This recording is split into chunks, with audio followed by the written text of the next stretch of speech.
They said I'd never get to this point, but here I stand. They warned that success is unlikely, that victory is improbable, and maybe so. But if this was for everyone, I wouldn't want it. They pointed to their own limitations and proclaimed them to be mine. But that's the thing about limits. They'll exist wherever you place them, and I have placed mine behind me. See, human beings make things unnecessarily complicated. Instead of drawing a direct line from point A to point B, we create 100 reasons why it's too hard, too tough. We construct distractions. There is no hard, there is no easy. There is a goal, the price that must be paid, and the eyes observing from a distance, wondering just maybe if they could do the same. The saying goes that a wolf need not concern himself with the opinions of sheep, that those who watch and admire are often the first to throw stones, to criticize, to condemn. But listening to them contradicts the very thing that gives the wolf its power, its strength. His ascent is threatening, not because he is like everyone else, but because he dares to be different. There will be a point when the mountains tower over you, the oceans obstruct your way, and the masses tell you no. Perfect.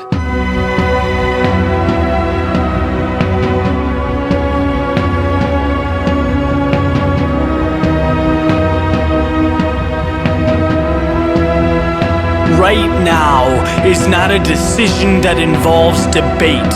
This is no democracy. This is a promise unfolding before your very eyes. This is truth, the new reality. It's about embracing what makes you different, not hiding from it. I'm fighting for separation, walking into what most avoid in pursuit of a return that most can only dream of. And as far as I'm concerned, you can either do the same or spend your life criticizing and wishing that you did. Sheep stay within the confines of what they know, angry at those who left, who wanted more, yet angrier at themselves for staying right where they are. This is all we get. One rodeo, one opportunity. So before you make your next move, look hard at your reflection and ask yourself, are you a wolf or a sheep? Live accordingly.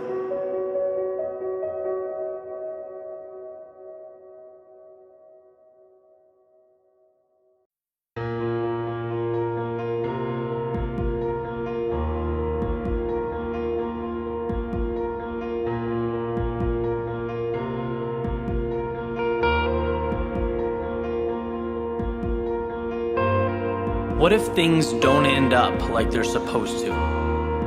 What if this work, this energy I've invested doesn't pay off? What if I stay average? What if my story was never meant to be unique? What if I try and I fail? What if my friends stop calling? What if I let my family down? What if people don't like what I have to say? What if my idea is a little too out there? What if I'm pushing things too far, too quickly? What if the worst possible scenario happens? What if I lose everything? What if success is for someone else? What if I'm meant to work, to pay bills, and to sleep? What if the starting role is just too much for me? What if I was a born follower? What if I never find happiness? What if I don't choose the right path? What if I get lost? What if I can never be as good as the person standing next to me? What if a life of meaning will always be something I'll have to stare up at, wishing, dreaming. Or what if I just change the way I look at the world? What if today is just the beginning? What if I decide who I'm going to be and become it? What if my actions can create a ripple effect that will transcend space and time? What if impossible isn't fact? What if it's opinion? And what if I don't buy it? What if this new world means that existence starts with me? What if I can be the one people look up to?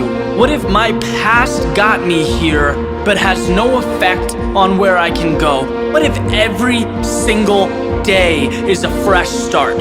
What if I can be the one who defies the odds? What if my dreams become the standard? What if my ideas change how people see reality? What if the term difficult is nothing more than a cop-out?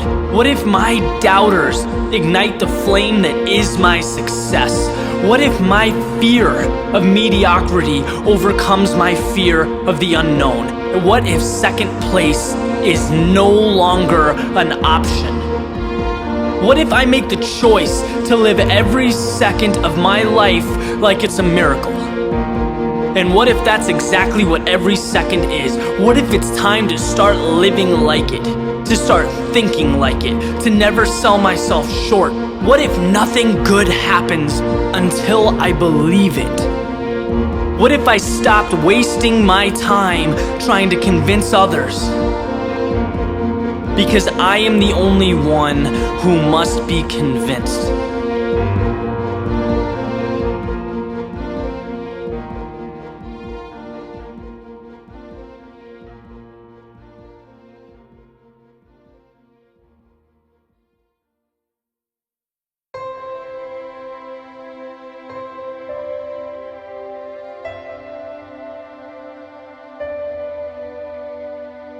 There's an old business fable about commitment.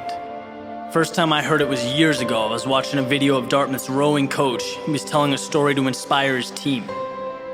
And basically in this story, there's a father, there's a son, they're sitting down at breakfast, and the son says, "Dad, I'm learning about commitment versus contribution in school, right? I'm trying to grasp it, but I can't quite understand the difference."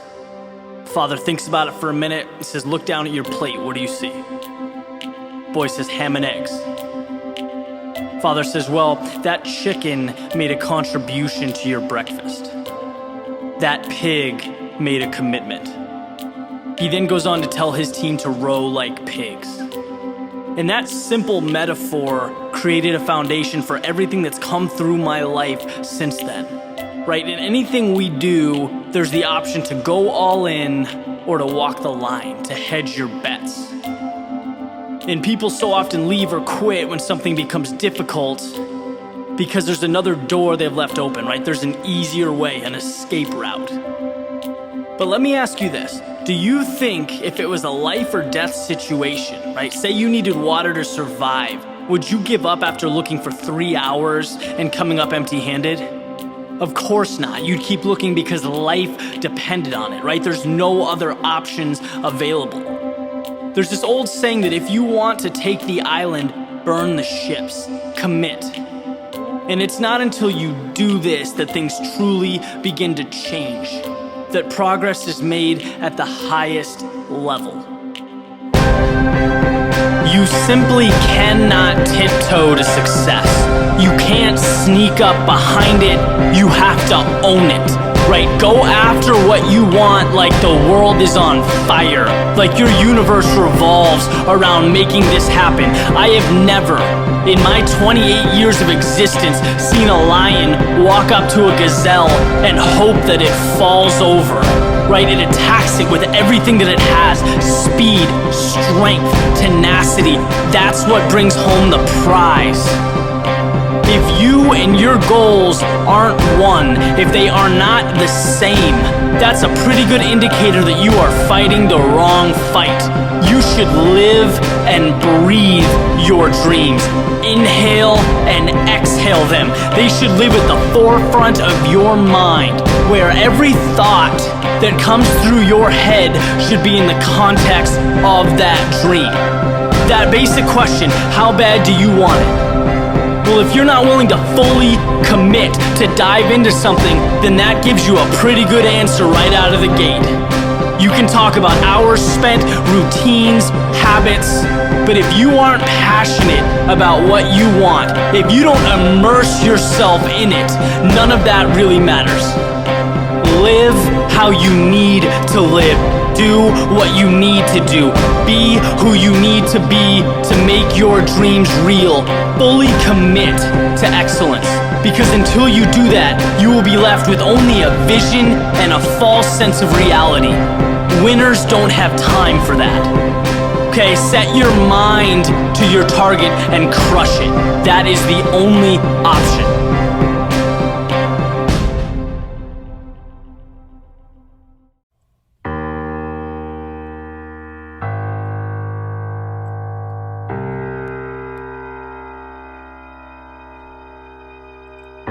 So you look outside, right? And the first thing you see through the window is that the running conditions are terrible. They're far from ideal.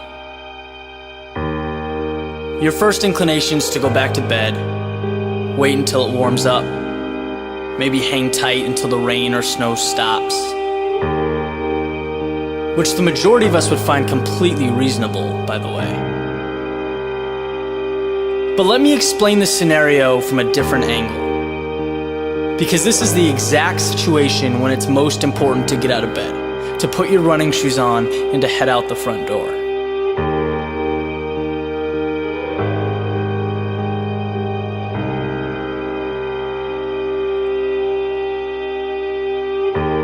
There is an undervalued benefit that comes from putting yourself in an uncomfortable situation, from forcing yourself to be just a little bit irrational. When you look at those who have been successful, what separates them is that they do things and they make sacrifices that others would not. They're the people that study until 4 a.m. or wake up when it's dark outside to practice free throws. Whatever their specific skill set may be, the pattern is always the same. They were willing to pay a price that most wouldn't. They wanted it just a little bit more.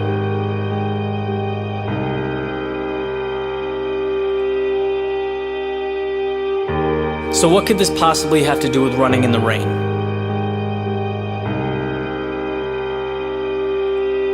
It has everything to do with it.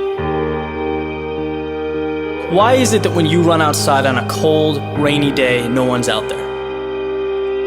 It's not because you're doing anything that, in itself is great or heroic. You're running alone because it sucks. It sucks to run in the rain, right? To have cold wind blowing in your face. That's not relaxing or enjoyable. It's uncomfortable. But you're out there when everyone else is warm inside, and there's value to that.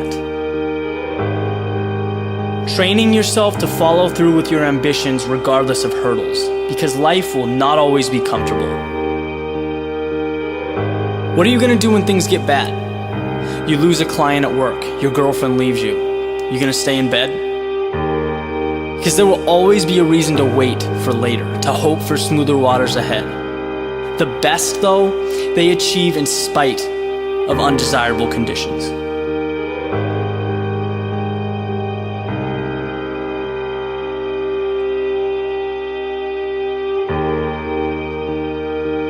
Then, suddenly, meeting your goals has become a habit, not something left up for chance.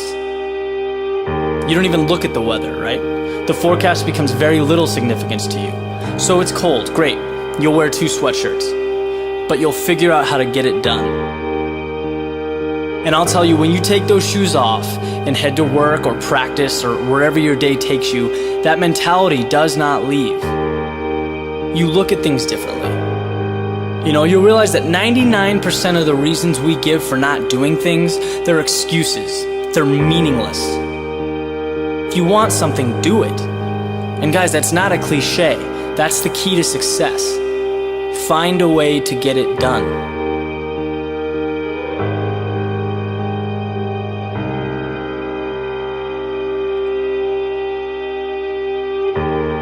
And the best part, when it's finally 72 and sunny and the world is outside ready to run, you'll have lapped that place so many times that you're not even on the same level. You have been to hell and back, and your performance will make that apparent. That's how you become the best.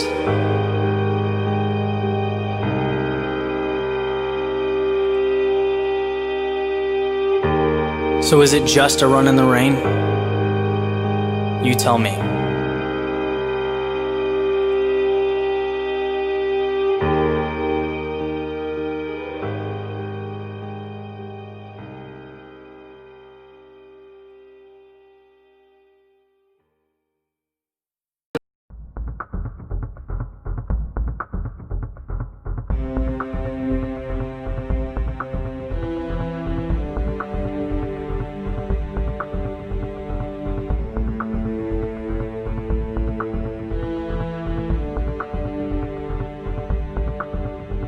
Fear is an integral part of life.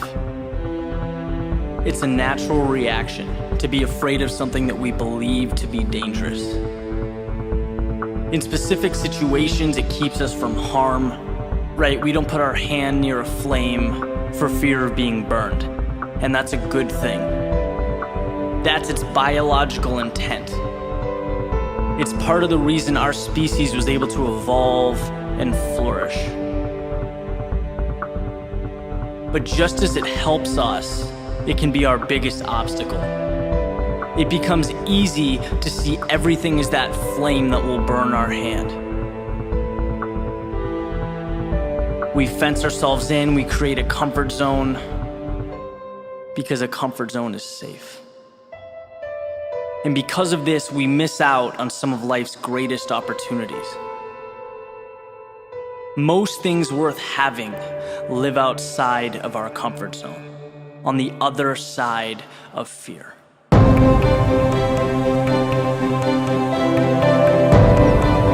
Everyone deals with being afraid. It's who we are. The difference lies in how we handle it. Quoting Peter McWilliams, he says that fear is a part of life. Whether we're bravely overcoming obstacles or hiding away scared, we all still face fear. What it comes down to is the decision to attack that fear and grow, or to run from it and suffer. To allow fear to limit the life you lead day in and day out. It's been said that a coward dies 1,000 times. A brave man dies but once. It's funny because you start to hear these things so much that they come across as cliche, right? Fear is the great barrier. How many times have we heard that? But when was the last time you woke up and did something about it? Made an effort to do exactly what you're afraid of. Put yourself on the front line. Put yourself out there. These are the experiences that shape our character, where we prove to ourselves that, hey, maybe it's not so bad. Realistically, the worst that could happen is that you don't meet expectation. It's that you fall on your face. In which case you pick up your pride, you look yourself in the mirror, and you get ready for round two. Because round two means you come back more prepared, knowing what to expect. That's why it's been said that even if you fall on your face, at least you're moving forward. Eventually you'll adapt. This new challenge will become part of you. It becomes okay. It becomes comfortable. And look, just like that, you've expanded your comfort zone. Now you can move on to the next chapter. So remember, the people you admire, the people who have done great things, lit the path for us. It's not that they weren't afraid, it's that they used their fear as a tool for growth, not a crutch. It's part of the reason we have such awe and fascination with the great minds of history. Imagine Neil Armstrong looking back one last time before stepping into the spacecraft that would take human beings to the moon for the first time. Jackie Robinson suiting up for his first game with the Dodgers. The American colonists signing the Declaration of Independence. We don't think about it often, but just imagine if these people gave into the fear they must have felt overcoming these obstacles. What would we have? How different would life be? So my ask of you is that you find a way. You find a way to get to the other side of fear, because that's where dreams become reality. It's where your world can change if you just allow it to.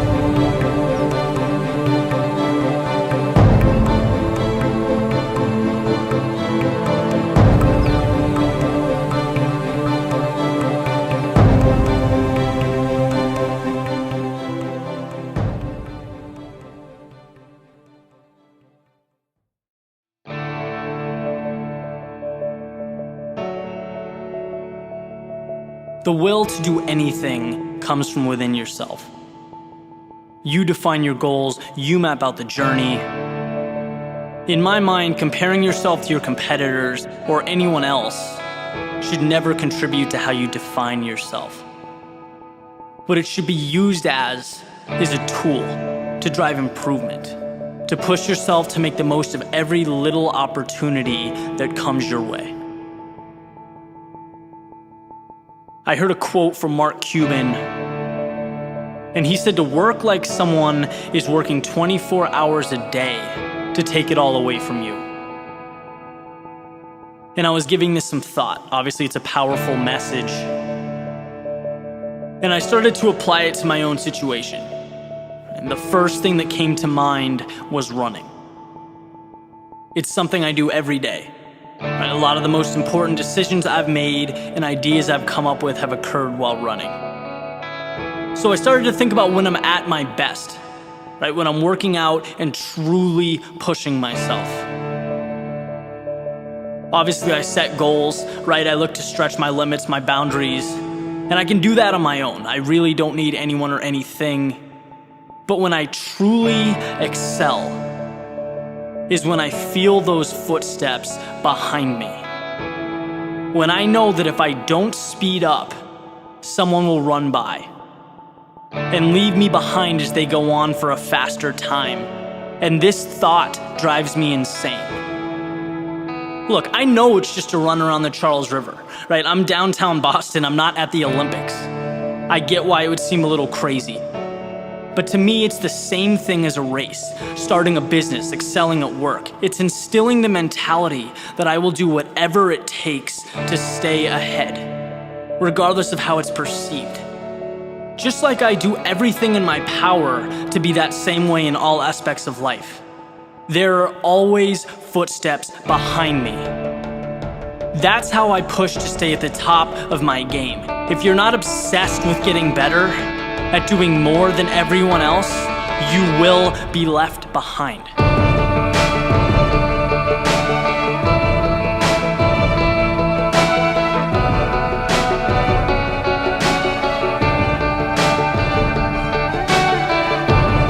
The sound of footsteps is a reminder that you haven't even scratched the surface of what you can do. That you can completely transform how you think of winning. And that's how you will get what you want. Listen, every morning when you wake up, you need to know that there are footsteps behind you, that a million people want what you want. They're waking up every day intent on doing what you do and are willing to put in the work. The best do that and then some. Right? They step up. They're willing to go further, be crazy. Put everything out there for their goals. It doesn't matter how ridiculous it looks. Success is doing what it takes. And I know that's vague. I know there isn't, an answer written out in 10 steps. But you will find your way. You will stumble, you will fall. But if you truly have that tenacity to outrun, to outwork everyone else, the only thing left to do is win. Surprise yourself. Surprise everyone around you. They will be there, I promise. Only a step behind.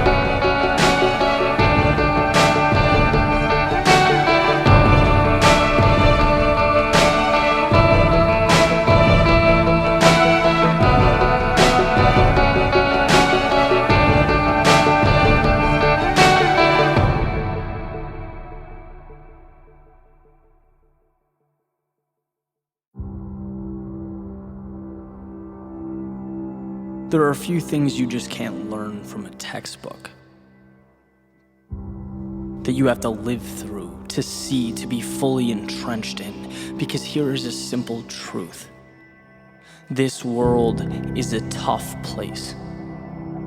Getting what you want, making the most of the time you have, requires that you put yourself in the position to succeed. It means you see a finish line before one exists. Look, no one's ever gonna call you and tell you how incredible your idea is. You can't build a business on potential or win a championship on promise. Results are binary. You either accomplished something or you simply did not. Right? That's it. That's what people see, the result. So that means every second, every step of the way from where you are right now until you cross the finish line depends on you and your thoughts. How you internalize failure, how you look at setbacks. When no one is around to pat you on the back or tell you how great you are, will you have enough self-belief to move forward? Because my friends, that's the hardest part. That's what no one talks about. Having the courage to wake up every single day of your life and know that you are building towards something incredible. You are creating a masterpiece from the ground up. And that means that when you're looking in the mirror, you believe in what's staring back at you. You see the unseen and you are willing to bring it to life. That is the foundation that you build greatness on. And it's a daily pursuit, creating milestones, designing the small wins that keep you going, that keep you moving, that get you past all those times you so desperately want to turn around, but know that for you, it simply isn't an option. That is not your reality. You have more waiting for you. And so you press on, cloaked in confidence, you move into the unknown, seeking the day the rest of the world looks up and calls you lucky. They'll look at what you built and say how fortunate you are, but they won't comprehend the 20-hour days, the focus, the ridicule for being different or obsessive or nonconformist.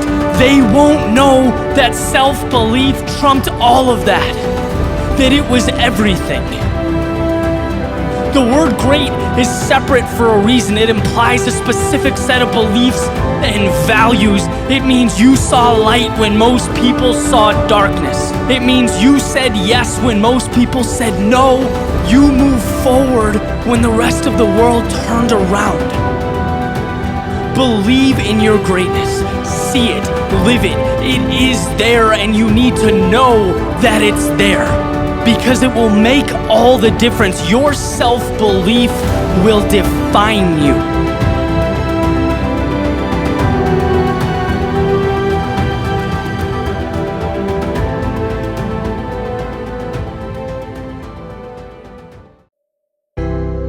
One of the most impactful things that's ever been said to me came from one of my old teammates, the rowing team in college. He's graduating, sent this letter kind of reflecting back on his collegiate experience and what he'd learned. And one of the things he said was that in life, no one will ever care about your desire to succeed. No one cares about how much time and work you put into becoming great. It's all irrelevant.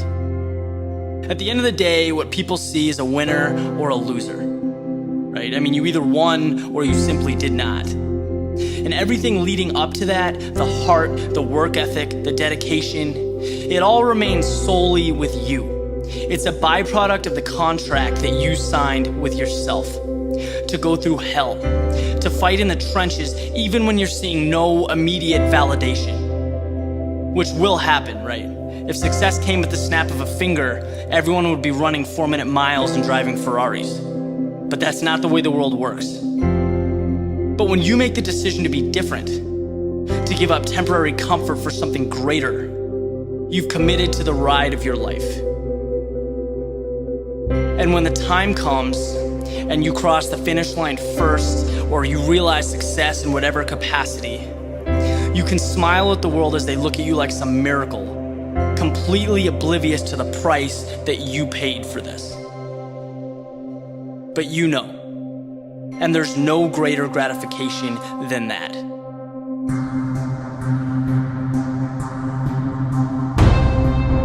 It's been said that it takes 10,000 hours to perfect your craft.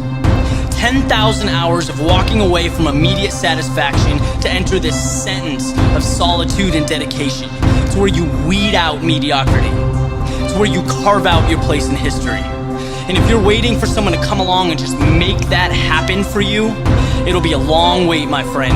Because it's your flame, and if you don't keep it lit, it will die. And a flame can be a fragile thing. Weakness, doubt, uncertainty, failures, they all want to put it out. And if you're not bigger than your body, they will. Trust me, you'll fail. Time and time again. It may not be until your 100th attempt that you even begin to see success. But if you don't have the foresight and that persistence to see past the bumps in the road, you will never know. That relentlessness, it's how you separate yourself from the people that feel sorry for themselves and watch the world from their bedroom windows. But that's not what you signed up for. Nothing good falls into your hands. It's why every day is so important. Think of every hour as a piece of paper, right? By itself, very little weight, very little significance. But committing to the grind every day causes each piece to stack up. And before you know it, you've transformed yourself and your ability. And that's what people don't see, that stack being built piece by piece. What they see is the finish line as it's crossed one by one. They see 30 seconds. They didn't see 10,000 hours. But you did. It's why you hold your head high. It's why you can smile to yourself when people talk about you, quote unquote, being born with talent. It's why you're looking at them from the podium.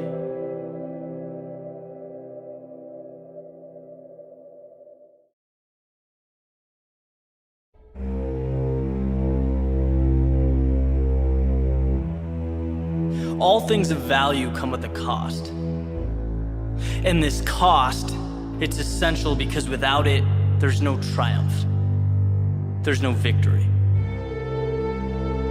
It's what separates out those who really want something, the determined. Why do triathletes compete? Why do rowers row, runners run? At a competitive level, it certainly isn't because it feels good physically. You know, it's quite the opposite. They endure a lot of rough situations, a lot of painful training, because of a tiny light at the end of the tunnel. And that light is how you build upon your self-worth. It's how you define what you're capable of. And success cannot come to be without adversity. How you handle yourself in those adverse situations, that is what defines a person. That is how you build your legacy.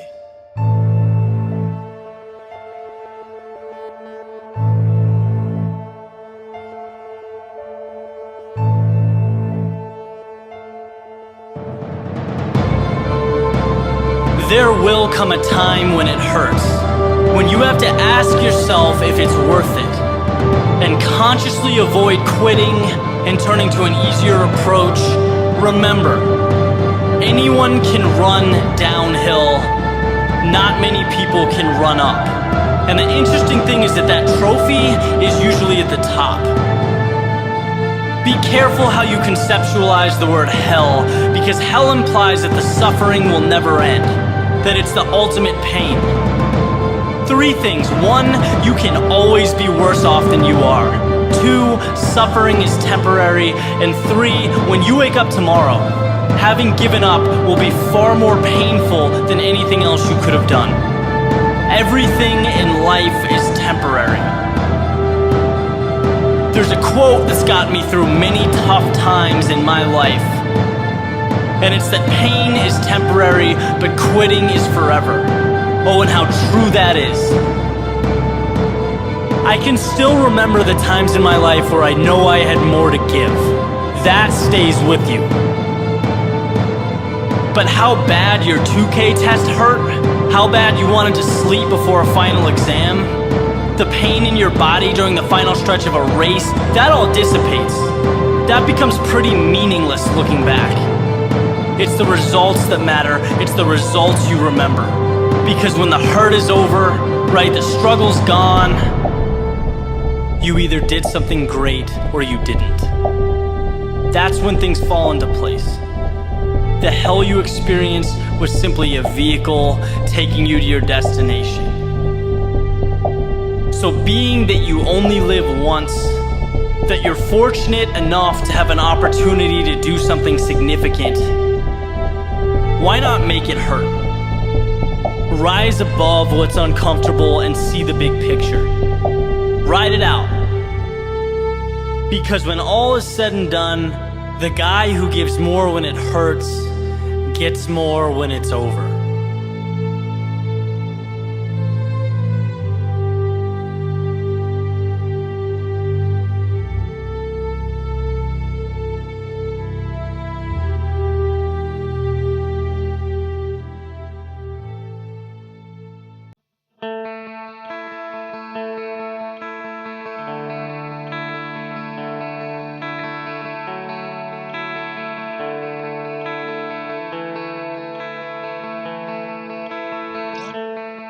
I spent some time in Roanoke, Virginia, one of the most beautiful places I've ever lived. It's this little valley surrounded by the Blue Ridge Mountains. And across the street from where I live was a park. You could look over in the evening and you would see hundreds of fireflies flying around. And I always thought it was such a cool thing, bring me back to when I was young, when I was a kid, and it was such a thrill in running around trying to chase those things. And seeing this day in and day out led me to think, 24, 25 years later, about all the things that have changed in my life.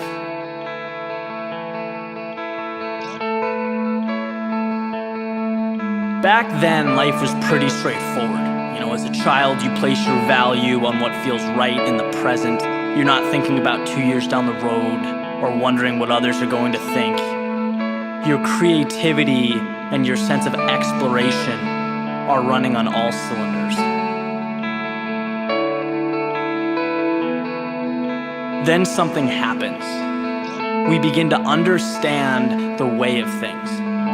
We see what's valued in society. We see what's expected. We see how success is defined. And so begins our ascent up the ladder. And rung by rung we climb, looking above us, below us to see where others are, see how fast they've moved in relation to us. And eventually this coincides with how we see ourselves. And as you know, how you see yourself is the best indicator of what you will become. Which is why when so many people aren't happy with their day-to-day, that's a huge red flag. That's breathing, that's not living. Folks have been climbing this ladder their entire lives and never stopped to ask if it's where they were meant to be. Maybe the top of the community ladder isn't what you want,